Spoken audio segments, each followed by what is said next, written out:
नमः। श्रीमहाकालशनिमृत्युञ्जयाय नमः। श्रीमहाकालशनिमृत्युञ्जय स्तोत्रम्।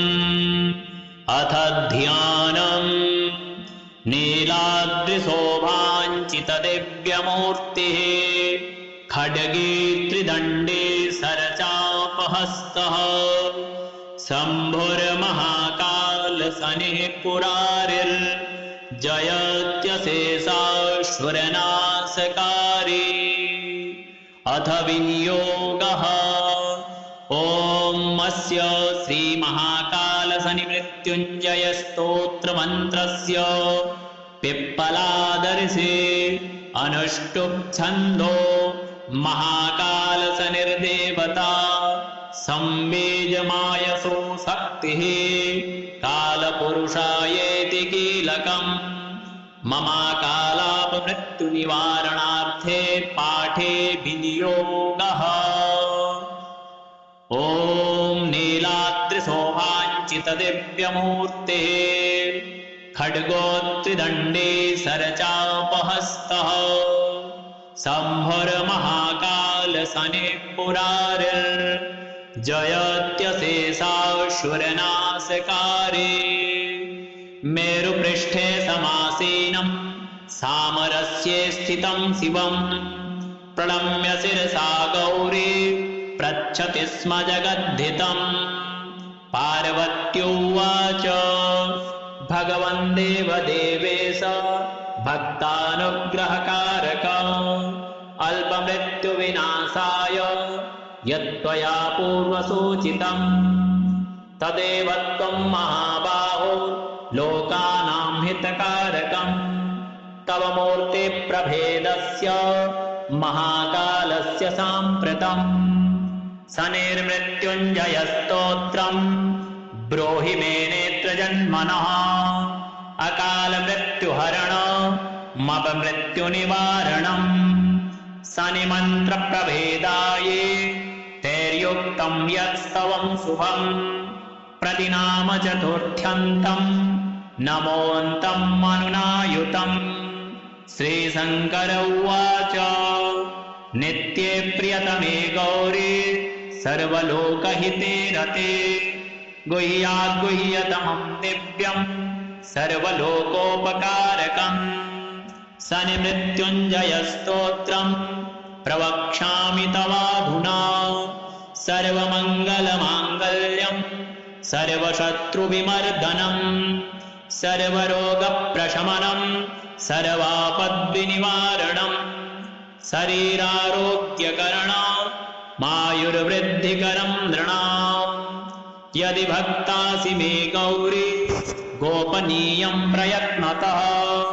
गोपितं सर्वतन्त्रेषु तच्छृणुस्व महेश्वरी। ऋषिन्यासं करन्यासं देहन्यासं समाचरे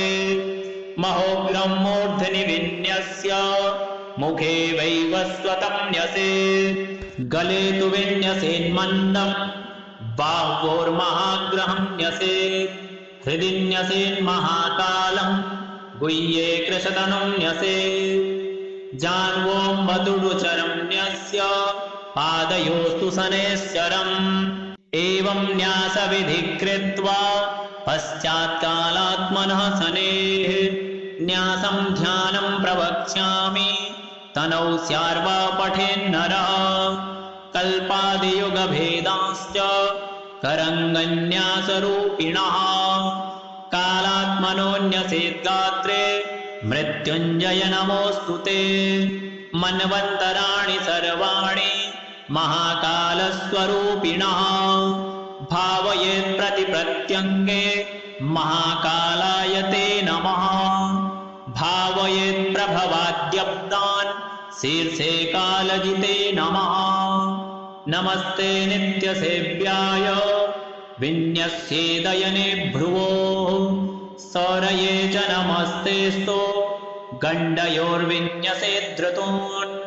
श्रावणं भावयेत् दक्षिणोर्नमः कृष्णनिभाय च। महोग्राय नमो भाक्तं तथा श्रवणयोर्न्यसेत्।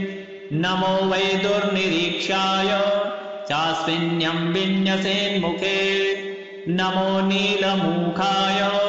ग्रीवायां कार्तिकं न्यसेत् मार्गशीर्षन्यसेद्बाह्वोर्महारौद्राय ते नमः ऊर्ध्वलोकनिवासाय पौषं तु हृदये न्यसेत् नमः कालप्रबोधाय माघं वै चोदरे न्यसेत् मन्दगाय नमो मेढ्रे न्यसेद्वर्फाल्गुनं तथा पूर्वोर्न्यसेत् चैत्रमासं नमः शिवो भवाय च वैशाखं विन्यसेच्चान्वोर्नमः संवर्तकाय च जङ्घयोर्भावयेत् ज्येष्ठं भैरवाय नमस्तथा आषाढं पाद्ययोश्चैव शनये च नमस्तथा कृष्णपक्षं च क्रूराय नमः आपादमस्तके न्यसेदाशीर्षपादान्ते शुक्लपक्षं ग्रहाय च नयसेन्मूलं पादयोश्च ग्रहाय शनये नमः नमः सर्वजिते चैव तोयं सर्वाङ्गुलौ न्यसेत् न्यसेद्गुल्फद्वये विश्वं नमः शुष्कतराय च विष्णुभं भावयेज्जङ्घो भये शिष्टतमाय ते अनुद्वये धनिष्ठां च न्यसेत्कृष्णरुचे नमः उरुद्वये वारुर्ना न्यसेत्कालभ्रते नमः पूर्वभाद्रं न्यसेन्मेढ्रे जटाजूटधराय च पृष्ठ उत्तरभाद्रं च करालाय नमस्तथा रेवतीं च न्यसेन्नाभो नमो मन्दचराय च गर्भदेशे न्यसेद्दस्त्रं नमः श्यामतराय च नमो गोभिस्त्रजे नित्यं यमं स्तनयुगे न्यसेत्कृत्तिकां हृदये नमस्तैलप्रियाय च रोहिणीं भावयेद्धस्ते नमस्ते खड्गधारिणे मृगं न्येसतद्वाम हस्ते त्रिदण्डोल्लसिताय च दक्षोर्ध्वभावयेद्रौद्रं नमो वै बाणधारिणे पुनर्वसुमूर्धध्व नमो वै चापधारिणे तिस्यं न्यसेद्दक्षबाहौ नमस्ते हरमन्यवे सार्पं न्यसेद्वामबाहौ चोग्रचापाय ते नमः धां विभावयेत्कण्ठे नमस्ते भस्मधारिणे मुखे न्यसेद्भगरश्च नमः क्रूरग्रहाय च भावयेद्दक्षनासायाम् अर्यमाणस्वयोगिने भावयेद्वामनासायाम् हस्तक्षं धारिणे नमः त्वाष्टं न्यसेद्दक्षकर्णे प्रसरान्नप्रियाय ते स्वातिं न्यसेद्वामकर्णे नमो ब्रह्ममयाय ते विशाखां च दक्षनेत्रे नमस्ते ज्ञानदृष्टये मैत्रं न्यसेद्वामनेत्रे नमोऽन्धलोचनाय ते साक्रं न्यसेच्च शिरसि नमः संवर्तकाय च विस्कुम्भं भावयेच्छीर्षे सन्धौ कालाय ते नमः प्रीतियोगं भ्रुवौ सन्धौ महामन्दं नमोऽस्तु ते नेत्रयो सन्धावायुस्म द्योगं भीष्माय ते नमः सौभाग्यं भावयेन्नासा सन्धौ फलासनाय च शोभनं भावयेत्कर्णे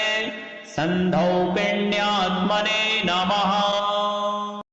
नीलाद्रिशोभाञ्चितदिव्यमूर्तेः खड्गोत्रिदण्डे सरचापहस्तः शम्भुर्महाकालशनिः पुरारिर्जयत्यशेषासुरनाशकारे मेरुपृष्ठे समासीनं सामरस्ये स्थितं शिवं प्रणम्य शिरसा गौरी पृच्छति स्म जगद्धितं पार्वत्युवाच भगवन् देवदेवेश भक्तानुग्रहकारक अल्पमृत्युविनाशाय त्वया पूर्वसूचितम् तदेव त्वं महाबाहो लोकानां हितकारकम् तव मूर्तिप्रभेदस्य महाकालस्य साम्प्रतम् शनिर्मृत्युञ्जयस्तोत्रम् ब्रूहि मे नेत्रजन्मनः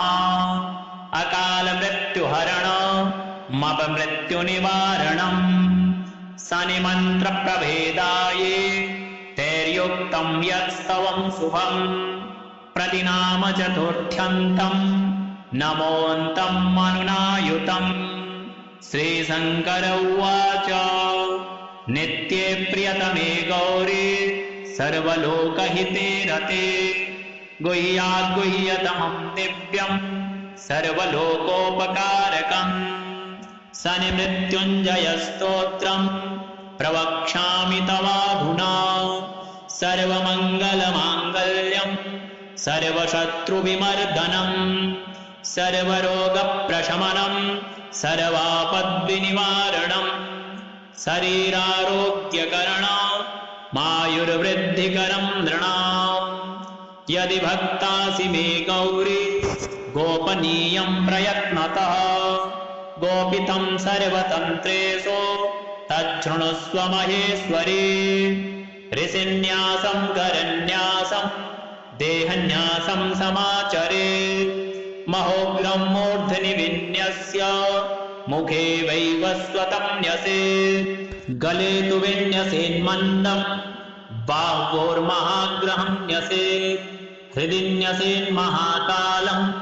गुह्ये कृशतनुं न्यसेत् जान्वों वदुडुचरं न्यस्य पादयोस्तु शनैश्चरम् एवं न्यासविधि कृत्वा पश्चात्कालात्मनः शनेः न्यासं ध्यानं प्रवक्ष्यामि तनौ स्यार्वा पठेन्नरः कल्पादियुगभेदांश्च करङ्गन्यासरूपिणः कालात्मनोऽन्यसेद्गात्रे मृत्युञ्जय नमोऽस्तु ते मन्वन्तराणि सर्वाणि महाकालस्वरूपिणः भावयेत् प्रतिप्रत्यङ्गे महाकालाय ते नमः भावयेत् प्रभवाद्यब्दान् शीर्षे कालजिते नमः नमस्ते नित्यसेव्याय विन्यस्येदयने भ्रुवोः सौरये च नमस्तेस्तु गण्डयोर्विन्यसेद्धृतून् श्रावणं भावयेत् दक्षिणोर्नमः कृष्णनिभाय च महोग्राय नमो भाक्तं तथा श्रवणयोर्न्यसेत् नमो वै दुर्निरीक्षाय चास्मिन्यं विन्यसेन्मुखे नमो नीलमुखाय ग्रीवायां कार्तिकं न्यसेत् मार्गशीर्ष न्यसेद्बाह्वोर्महारौद्राय ते नमः ऊर्ध्वलोकनिवासाय पौषं तु हृदये न्यसेत् नमः कालप्रबोधाय माघं वै चोदरे न्यसेत् मन्दगाय नमो मेढ्रे न्यसेद्वर्फाल्गुनं तथा पूर्वोर्न्यसेत् चैत्रमासं नमः शिवो भवाय च वैशाखं विन्यसेज्जाह्नोर्नमः संवर्तकाय च जङ्घयोर्भावयेत् ज्येष्ठं भैरवाय नमस्तथा आषाढं पाद्ययोश्चैव शनये च नमस्तथा कृष्णपक्षं च क्रूराय नमः आपादमस्तके न्यसेदाशीर्षपादान्ते शुक्लपक्षं ग्रहाय च नयसेन्मूलं पादयोश्च ग्रहाय शनये नमः नमः सर्वजिते चैव तोयं सर्वाङ्गुलौ न्यसेत् न्यसेद्गुल्फद्वये विश्वं नमः शुष्कतराय च विष्णुभं भावयेज्जङ्घो भये शिष्टतमाय ते अनुद्वये धनिष्ठां च न्यसेत् कृष्णरुचे नमः उरुद्वये वारुर्ना न्यसेत् कालभ्रते नमः पूर्वभाद्रं न्यसेन्मेढ्रे जटाजूटधराय च पृष्ठ उत्तरभाद्रं च करालाय नमस्तथा रेवतीं च न्यसेन्नाभो नमो मन्दचराय च गर्भदेशे न्यसेद्दस्त्रं नमः श्यामतराय च नमो गोभिस्रजे नित्यं यमं स्तनयुगे न्यसेत्कृत्तिकां हृदये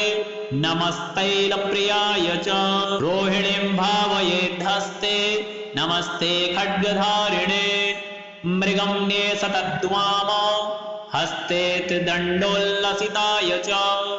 दक्षोर्ध्वभावयेद्रौद्रं नमो वै बाणधारिणे पुनर्वसु मूर्धध्व नमो वै चापधारिणे तिस्यं न्यसेद्दक्षबाहौ नमस्ते हरमन्यवे सार्पं न्यसेद्वामबाहौ चोग्रचापायते नमः धां विभावयेत्कण्ठे नमस्ते भस्मधारिणे मुखे न्यसेद्भगरश्च नमः क्रूरग्रहाय च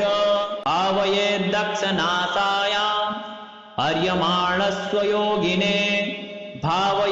भावयेद्वामनासायाम् हस्तक्षं धारिणे नमः त्वाष्टं न्यसेद्दक्षकर्णे रसरान्नप्रियायते स्वातिं न्यसेद्वामकर्णे नमो ब्रह्ममयायते विशाखां च दक्षनेत्रे नमस्ते ज्ञानदृष्टये मैत्रं न्यसेद्वामनेत्रे नमोऽन्धलोचनायते साक्रं न्यसेच्च शिरसे नमः संवरतकाय च विस्कुम्भं भावयेच्छीर्षे सन्धौ कालायते नमः प्रीतियोगं भ्रुवौ सन्धौ महामन्दं नमोऽस्तु ते नेत्रयो सन्धावायुस्म द्योगं भीष्मायते नमः सौभाग्यं भावयेन्नासा सन्धौ फलासनाय च शोभनं भावयेत्कर्णे सन्धौ पिण्यात्मने नमः नीलाद्रिशोभाञ्चितदिव्यमूर्तेः खड्गोत्रिदण्डे सरचापहस्तः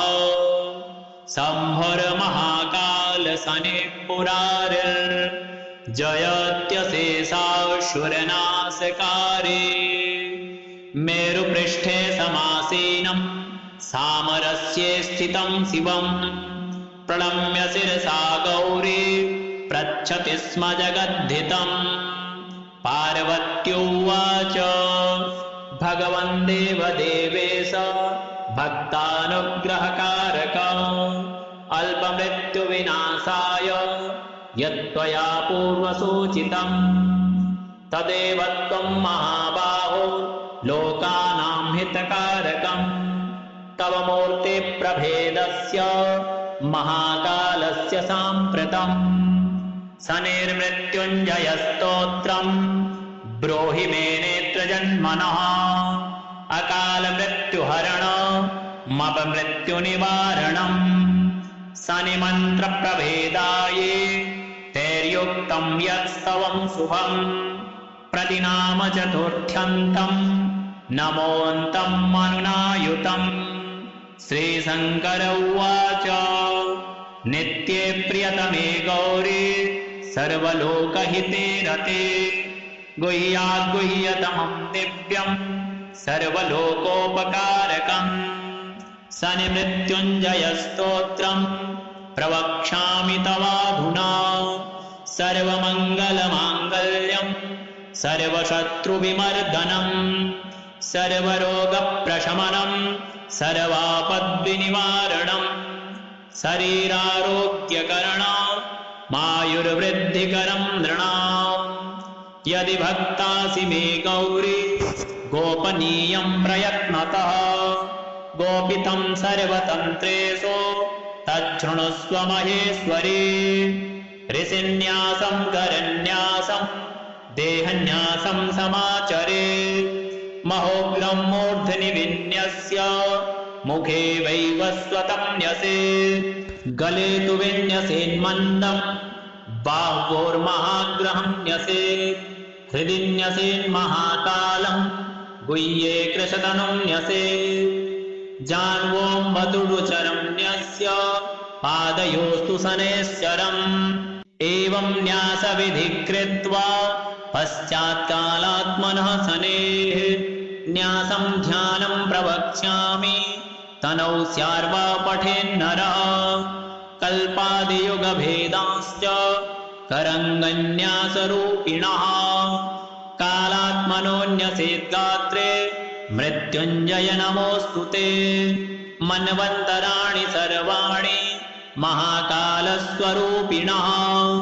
भावयेत् प्रतिप्रत्यङ्गे महाकालाय ते नमः भावयेत् प्रभवाद्यब्दान् शीर्षे कालजिते नमः नमस्ते नित्यसेव्याय विन्यस्येदयने भ्रुवोः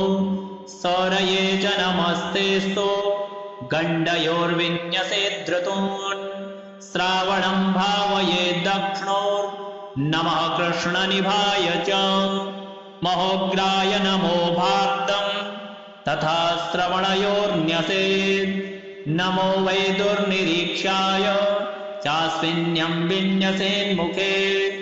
नमो नीलमुखाय ग्रीवायां कार्तिकं न्यसेत् मार्गशीर्षन्यसेद्बाह्वोर्महारौद्राय ते नमः ऊर्ध्वलोकनिवासाय पौषं तु हृदये न्यसेत् नमः कालप्रबोधाय माघं वै चोदरे न्यसेत् मन्दगाय नमो मेढ्रे न्यसेद्वर्फाल्गुनं तथा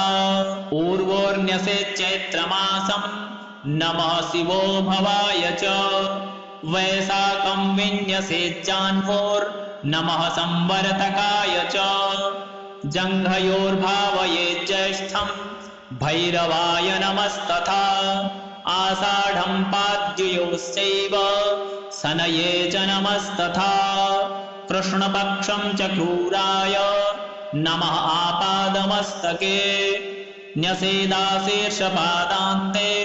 शुक्लपक्षं ग्रहाय च नयसेन्मूलं पादयोश्च ग्रहाय शनये नमः नमः सर्वजिते चैव तोयं सर्वाङ्गुलौ न्यसेत् न्यसेद्गुल्फद्वये विश्वं नमः शुष्कतराय च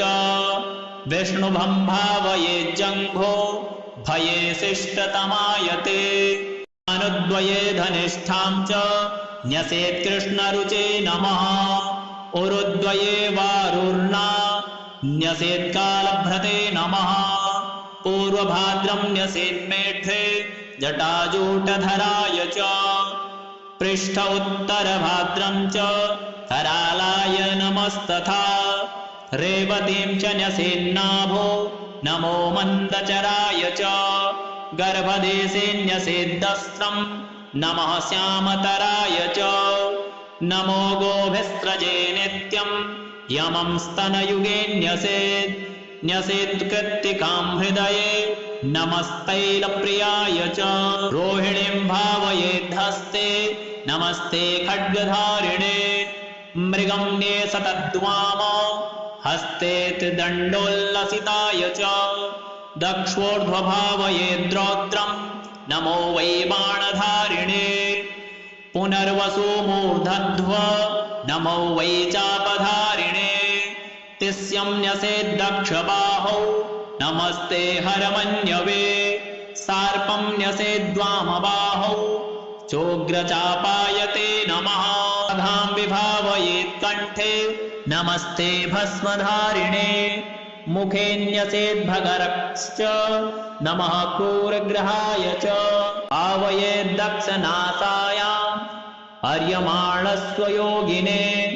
भावयेद्वामनासायाम् हस्तक्षं धारिणे नमः त्वाष्टं न्यसेद्दक्षकर्णे प्रसरान्नप्रियाय ते स्वातिं न्यसेद्वामकर्णे नमो ब्रह्ममयाय ते विशाखां च दक्षनेत्रे नमस्ते ज्ञानदृष्टये मैत्रं न्यसेद्वामनेत्रे नमोऽन्धलोचनाय ते साक्रं न्यसेच्च शिरसे नमः संवर्तकाय च विस्कुम्भं भावयेच्छीर्षे सन्धौ कालाय ते नमः प्रीतियोगं भ्रुवौ सन्धौ महामन्दं नमोऽस्तु ते नेत्रयो सन्धावायुस्म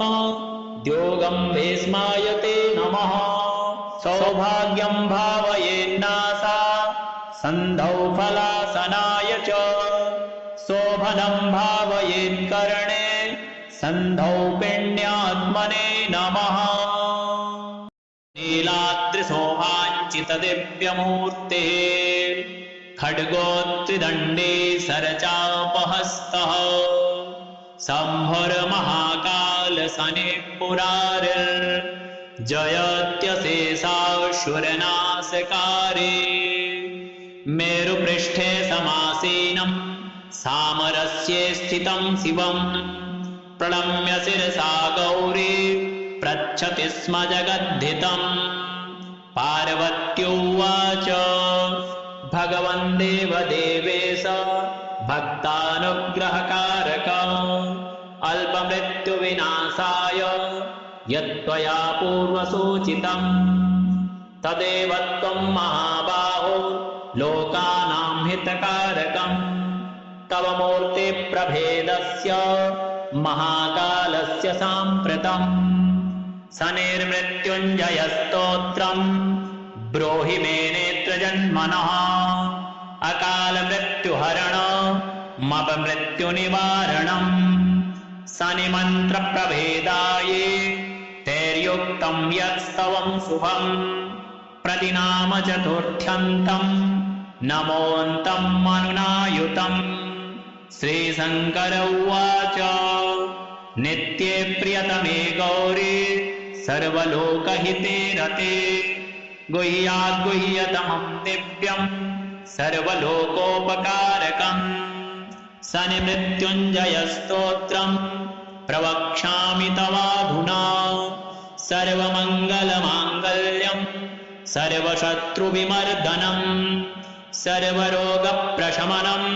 सर्वापद्विनिवारणं शरीरारोग्यकरणमायुर्वृद्धिकरं नृणाम् यदि भक्तासि मे गौरी गोपनीयं प्रयत्नतः गोपितं सर्वतन्त्रेषु तच्छृणुस्व महेश्वरी ऋषिन्यासं करन्यासं देहन्यासं समाचरेत् महोग्रं मूर्ध्नि विन्यस्य मुखे वैवस्वतं न्यसेत् गले तु विन्यसेन्मन्दं बाह्वोर्महाग्रहं न्यसेत् हृदि न्यसेन्महाकालं गुह्ये कृशतनुं न्यसेत् जान्वों वदुरुचरं न्यस्य पादयोस्तु शनैश्चरम् एवं न्यासविधिं कृत्वा पश्चात्कालात्मनः शनेः न्यासं ध्यानं प्रवक्ष्यामि तनौ स्यार्वा पठेन्नरः कल्पादियुगभेदांश्च करङ्गन्यासरूपिणः कालात्मनोऽन्यसेद्गात्रे मृत्युञ्जय नमोऽस्तु ते मन्वन्तराणि सर्वाणि महाकालस्वरूपिणः भावयेत् प्रतिप्रत्यङ्गे महाकालाय ते नमः भावयेत् प्रभवाद्यब्दान् शीर्षे कालजिते नमः नमस्ते नित्यसेव्याय विन्यस्येदयने भ्रुवोः सौरये च नमस्तेस्तु गण्डयोर्विन्यसेद्धृतून् श्रावणं भावयेत् दक्षिणोर्नमः कृष्णनिभाय च महोग्राय नमो भाक्तं तथा श्रवणयोर्न्यसेत् नमो वै दुर्निरीक्षाय चास्मिन्यं विन्यसेन्मुखे नमो नीलमुखाय ग्रीवायां कार्तिकं न्यसेत् मार्गशीर्ष न्यसेत् बाह्वोर्महारौद्राय ते नमः ऊर्ध्वलोकनिवासाय पौषं तु हृदये न्यसेत् नमः कालप्रबोधाय माघं वै चोदरे न्यसेत् मन्दगाय नमो मेढ्रे न्यसेद्वर्फाल्गुनं तथा पूर्वोर्न्यसेत् चैत्रमासं नमः शिवो भवाय च वैशाखं विन्यसेज्जाह्नोर्नमः संवर्तकाय च जङ्घयोर्भावयेत् ज्येष्ठं भैरवाय नमस्तथा आषाढं पाद्ययोश्चैव शनये च नमस्तथा कृष्णपक्षं च क्रूराय नमः आपादमस्तके न्यसेदाशीर्षपादान्ते शुक्लपक्षं ग्रहाय च नयसेन्मूलं पादयोश्च ग्रहाय शनये नमः नमः सर्वजिते चैव तोयं सर्वाङ्गुलौ न्यसेत् न्यसेद्गुल्फद्वये विश्वं नमः शुष्कतराय च विष्णुभं भावयेज्जङ्घो भये शिष्टतमाय ते अनुद्वये धनिष्ठां च न्यसेत् कृष्णरुचे नमः उरुद्वये वारुर्ना न्यसेत् कालभ्रते नमः पूर्वभाद्रं न्यसेन्मेढ्रे जटाजूटधराय च पृष्ठ उत्तरभाद्रं च करालाय नमस्तथा रेवतीं च न्यसेन्नाभो नमो मन्दचराय च गर्भदेशे न्यसेद्दस्त्रं नमः श्यामतराय च नमो गोभिस्रजे नित्यं यमं स्तनयुगे न्यसेत् न्यसेत्कृत्तिकां हृदये नमस्तैलप्रियाय च रोहिणीं भावयेद्धस्ते नमस्ते खड्गधारिणे मृगं न्येसतद्वाम हस्ते त्रिदण्डोल्लसिताय च दक्षोर्ध्वभावयेद्रौद्रं नमो वै बाणधारिणे पुनर्वसु मूर्धध्व नमो वै चापधारिणे तिस्यं न्यसेद्दक्षबाहौ नमस्ते हरमन्यवे सार्पं न्यसेद्वामबाहौ चोग्रचापाय ते नमः अधां विभावयेत्कण्ठे नमस्ते भस्मधारिणे मुखे न्यसेद्भगरश्च नमः क्रूरग्रहाय च भावयेद्दक्षनासायाम् अर्यमाणस्वयोगिने भावयेद्वामनासायाम् हस्तक्षं धारिणे नमः त्वाष्टं न्यसेद्दक्षकर्णे रसरान्नप्रियाय ते स्वातिं न्यसेद्वामकर्णे नमो ब्रह्ममयाय ते विशाखां च दक्षनेत्रे नमस्ते ज्ञानदृष्टये मैत्रं न्यसेद्वामनेत्रे नमोऽन्धलोचनाय ते साक्रं न्यसेच्च शिरसि नमः संवर्तकाय च विस्कुम्भं भावयेच्छीर्षे सन्धौ कालाय ते नमः प्रीतियोगं भ्रुवौ सन्धौ महामन्दं नमोऽस्तु ते नेत्रयो सन्धावायुस्म द्योगं भीष्माय ते नमः सौभाग्यं भावयेन्नासा सन्धौ फलासनाय च शोभनं भावयेत्कर्णे सन्धौ पिण्यात्मने नमः नीलाद्रिशोभाञ्चितदिव्यमूर्तेः खड्गोत्रिदण्डे सरचापहस्तः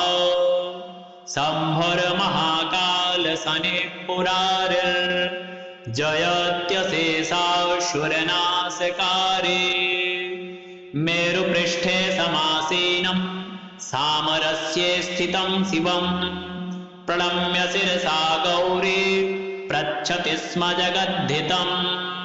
पार्वत्युवाच भगवन् देवदेवेश भक्तानुग्रहकारक अल्पमृत्युविनाशाय यत्त्वया पूर्वसूचितं तदेव त्वं महाबाहो लोकानां हितकारकं तव मूर्तिप्रभेदस्य महाकालस्य साम्प्रतं शनिर्मृत्युञ्जयस्तोत्रं ब्रूहि मे नेत्रजन्मनः अकालमृत्युहरणमपमृत्युनिवारणं शनिमन्त्रप्रभेदाये ते स्तुतिर्युक्तं यत्स्तवं शुभं प्रतिनाम चतुर्थ्यन्तं नमोऽन्तं मनुनायुतं। श्रीशङ्कर उवाच नित्ये प्रियतमे गौरी सर्वलोकहिते रते गुह्याद्गुह्यतमं दिव्यं सर्वलोकोपकारकम् शनिमृत्युञ्जयस्तोत्रं प्रवक्ष्यामि तवाधुना सर्वमङ्गलमाङ्गल्यं सर्वशत्रुविमर्दनं सर्वरोगप्रशमनं सर्वापद्विनिवारणं शरीरारोग्यकरणं मायुर्वृद्धिकरं नृणाम्। यदि भक्तासि मे गौरी गोपनीयं प्रयत्नतः गोपितं सर्वतन्त्रेषु तच्छृणुस्व महेश्वरी। ऋषिन्यासं करन्यासं देहन्यासं समाचरेत्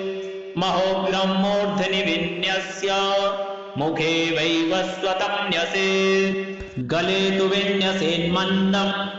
बाह्वोर्महाग्रहं न्यसेत्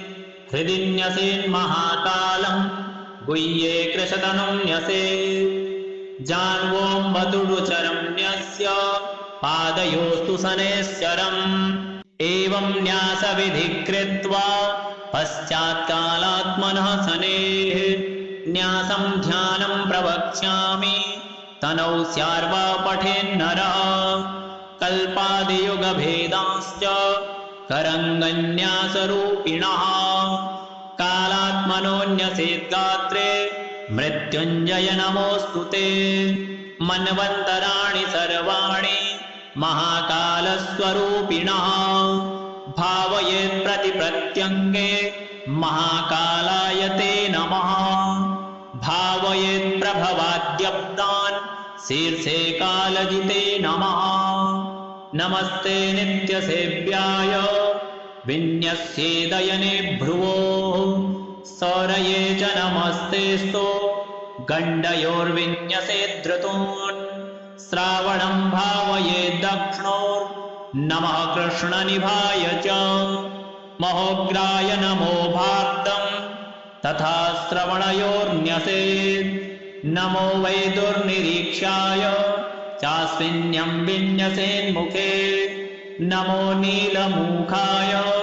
ग्रीवायां कार्तिकं न्यसेत् मार्गशीर्ष न्यसेत् बाह्वोर्महारौद्राय ते नमः